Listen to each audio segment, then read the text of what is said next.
Hindi cinema की बेहद उम्दा कलाकार में शामिल थी ये एक्ट्रेस। उनके साथ की और दमदार अदाकारी पर फैंस मर मिट जाते थे। वो इतनी ज़बरदस्त एक्ट्रेस थी कि अपने दम पर अकेले ही फिल्म हिट करा देती थी। जी हाँ, यहाँ हम बात कर रहे हैं नरगिस दत्त की। नरगिस ने 3 मई यानी आज के दिन ही इस दुनिया को अलविदा कह दिया था। आज उनकी डेथ एनिवर्सरी पर आइए जानते हैं उनसे जुड़ी कुछ खास बातें। नरगिस दत्त को भारतीय सिनेमा के इतिहास की सबसे महान एक्ट्रेसेस में से एक माना जाता है। हालांकि उनके लिए हिंदी सिनेमा में अपने मुकाम को हासिल करना आसान नहीं था। बता दें कि नरगिस का असली नाम फातिमा राशिद था। उनकी मां भारतीय फिल्म उद्योग में एक फेमस कंपोजर थी और अपने समय की सबसे फेमस तवाइफों में से एक थी। दरअसल नरगिस की नानी दिलपा बाई भी 20वीं सदी की शुरुआत में एक मशहूर तवाइफ थी।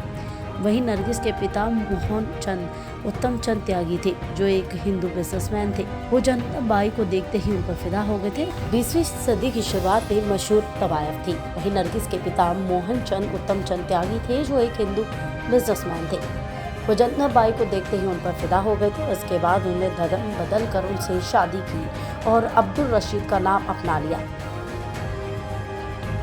ये जनता बाई की तीसरी शादी थी। वहीं 1929 में जन्मी नरगिस ने अपने करियर की शुरुआत 6 साल की उम्र में अपनी मां की फिल्म तलाश-ए-हक से की और 12 साल की उम्र तक बाल कलाकार के रूप में अन्य फिल्मों में नजर आई। बताया जाता है कि नरगिस की मां ने कर्ज उतारने के लिए अपनी बेटी से फिल्मों में काम कराया था। फिल्म क्रेडिट में अपनी बेटी का नाम उन्होंने नरगिस रखा और फिर आगे इसी नाम से फेमस हो गई। 14 साल की उम्र में नरगिस ने महबूब खान की फिल्म तकदीर में लीड एक्ट्रेस के तौर पर काम किया और ये फिल्म हिट रही। 1949 से लेकर 51 तक उन्होंने 3 ब्लॉकबस्टर फिल्में अंदाज, बरसात और आवारा में अपनी दमदार एक्टिंग से लोगों का दिल जीता। इन सभी ने सबसे ज़्यादा कमाई करने वाली भारतीय फिल्मों का रिकॉर्ड तोड़ दिया। दिलचस्प बात ये रही कि इन सभी फिल्मों में वो राज कपूर के साथ नजर आई थी।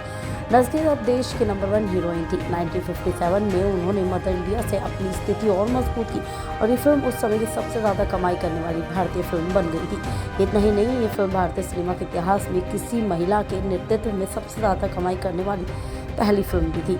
1958 में नरगिस ने अपने मदर इंडिया के को एक्टर सुनील दत्त से शादी की और अपने करियर के पीक पर परिवार की खातिर एक्टिंग छोड़ दी।